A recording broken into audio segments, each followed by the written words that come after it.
Oke, materi kita adalah metode simplex. Jadi metode simplex itu adalah salah satu metode yang digunakan dalam linear programming.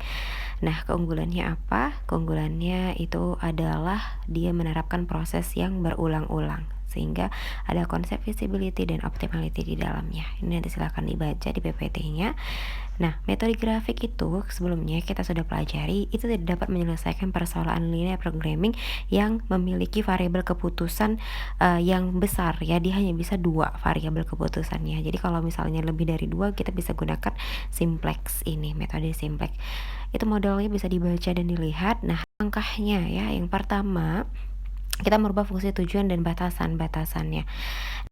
Yang kedua ya, menyusun persamaan dalam tabel. Yang ketiga memilih kolom kunci. Yang keempat memilih baris kunci dan merubah nilai-nilai baris kunci. Yang kelima merubah nilai-nilai selain pada baris kunci, dan keenam melanjutkan perbaikan ataupun perubahan-perubahannya. Nah, ini memang ada langkahnya yang cukup panjang, jadi kita pelajari satu per satu. Yang pertama merubah fungsi tujuan dan batasannya. Nah, kalian lihat di sini ada Z sama dengan 3x1 tambah 5x2, ini adalah fungsi tujuannya. Jadi kita harus rubah dulu nilai kanan itu diubah menjadi 0. Nilai kanan di sini adalah 3x1 tambah 5x2. Oke, jadi ini dipindahkan ya. Nilai kanannya yang 3x1 tambah 5x2 dipindahkan ke sebelah kiri semua supaya nilai sebelah kanannya menjadi 0. Maka kan pindah Z, jadi Z sama dengan itu, jadi Z kurang 3x1 pindah.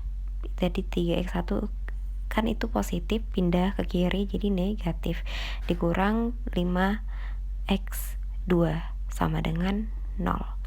Nah, rubah seperti ini dulu fungsi tujuannya. Setelah nilai fungsi tujuannya berubah, kita harus rubah batasannya juga ya. Fungsi batasannya itu kita rubah. Jadi dirubahnya, kalau dia mempunyai tanda kurang sama dengan, kita tambahkan dengan select variabel atau variabel tambahan ya, variabel tambahan. Oke, jadi ditambahkan kalau misalnya ada 2 fungsi batasan, maka ada 2 variabel tambahan. Di sini 2x1 tambah 1s1 tambah 0s2 sama dengan 8. Lalu di sini ada 3x2 ditambah 0s1 ditambah 1s2 sama dengan 15. Oke, ini untuk kasus maksimisasi. Jadi variabel select itu ada variabel tambahan yang mewakili tingkat sumber daya yang menganggur atau kapasitas yang merupakan batasan ya.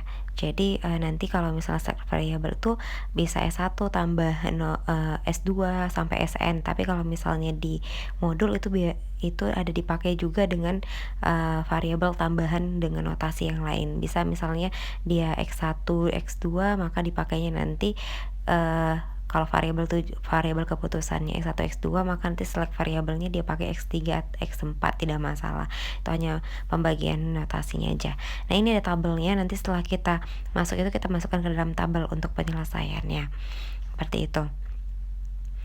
Oke, jadi fungsi tujuannya ini seperti ini. Kita buat contoh soalnya dulu. Z sama dengan 15x1 tambah 10x2, maka ini kita rubah dulu fungsi tujuannya dengan nolkan dulu nilai kanannya. Oke, jadi kita rubah dulu nilai kanannya, fungsi tujuannya menjadi 0. Itu langkah pertama. Maka Z kurang 15x1 dikurang 10x2 sama dengan 0, dipindah semua nilainya. Setelah itu kita rubah juga fungsi pembatasannya atau constraint-nya dengan cara menambah select variabel. Kalau tandanya kurang sama dengan, maka kita tambahkan select variabel S1 dan S2 ya. Jadi di sini X1 tambah X2 ditambah S1 sama dengan 600. Lalu constraint 2 menjadi 2x1 tambah x2 tambah s2 sama dengan 1000 ya.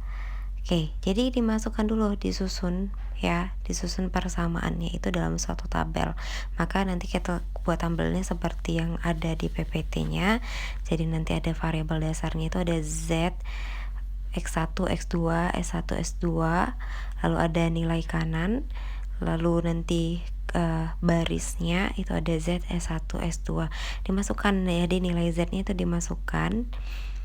Ya, itu adalah koefisiennya aja. Jadi di sini kita lihat Z-nya itu kan koefisiennya 1, maka nilainya 1, lalu minus 15, minus 10. Sementara S1, S2 itu di fungsi tujuannya itu 0.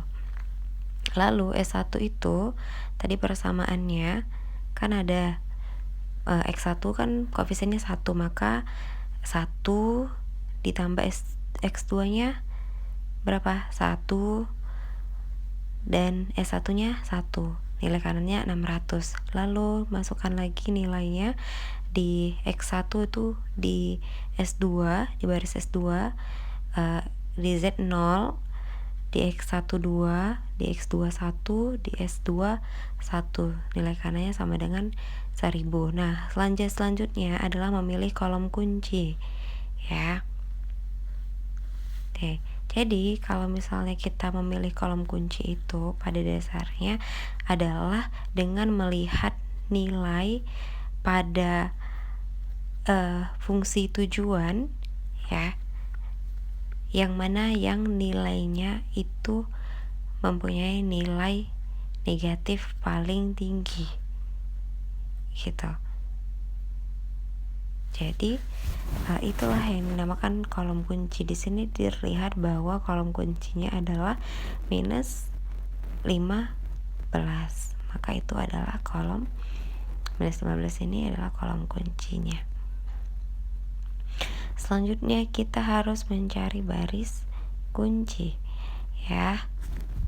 Oke, baris kunci itu didapat dengan membagikan nilai kanan dengan kolom kunci. Oke, maka didapat nilainya 600 dibagi 1 dan 1000 dibagi 2, maka nilainya 500. Nah, kita cari itu nilai yang paling kecil, maka baris kuncinya itu adalah di S2. Maka digaris aja baris kuncinya sama seperti kolom kunci. Seperti itu. Oke, kita rubah nilainya pada baris kuncinya dulu. Jadi baris kuncinya ini kan nilainya itu harus dibagi dengan nilai yang didapat antara perpotongan baris kunci dan kolom kunci. Di sini adalah nilainya 2, maka dapat nilai X1 0 bagi 2 0, 2 bagi 2 1, 1 bagi 2 1/2, 0 bagi 2 0, 1 bagi 2 1/2, dan 1000 bagi 2 500. Inilah dapatnya X1. Kenapa X1? Karena kolom kuncinya itu yang di atas itu adalah X1, maka di bawah ini juga diganti baris kuncinya menjadi X1. Lalu selanjutnya kita rubah juga untuk yang ada di baris pertama, yaitu fungsi tujuannya. Cara merubahnya itu dengan cara kita rubah itu dengan rumus baris lama dikurang koefisien pada kolom kunci kali nilai baru baris kuncinya. Oke, jadi minus 15 dikurang dalam kurung ya, minus 15 dikali 1, maka minus 15 ditambah 15 ya. Jadi makanya nilai barunya sama dengan 0. Oke, untuk X2 nya juga sama, jadi minus 10 dikurang ya dalam kurung minus 15 dikali 0,5 ya, maka didapat nilainya minus 10 kurang dikurang lagi kurang 7,5, maka dapat minus 10 tambah 7,5, maka dapatnya minus 2,5. Nah, itu seterusnya ya. Baris kedua juga seperti itu. Kita masukkan nilai S1 nya sehingga didapat datanya seperti ini. Nanti ya, itu berulang terus. Kalau misalnya nanti masih ada nilai di variabel tujuannya itu dengan nilai negatif, itu maka harus diulang kembali caranya sehingga didapat nilai tujuannya itu tidak ada yang negatif atau semuanya harus positif gitu. Nah, ini coba dicek lagi ya, dipelajari pelan-pelan saja. Ini kita 2 pertemuan, jadi masih ada waktu cukup banyak untuk belajar secara pelan-pelan. Memang ini agak lebih sulit karena dia berulang sampai tidak ada nilai negatif di dalam fungsi tujuannya, baru dikatakan optimal sampai nanti akhirnya dapat datanya seperti ini. Jadi nilai hasilnya itu X1 nya 100, X2 nya 200 dengan maksimalnya 8000.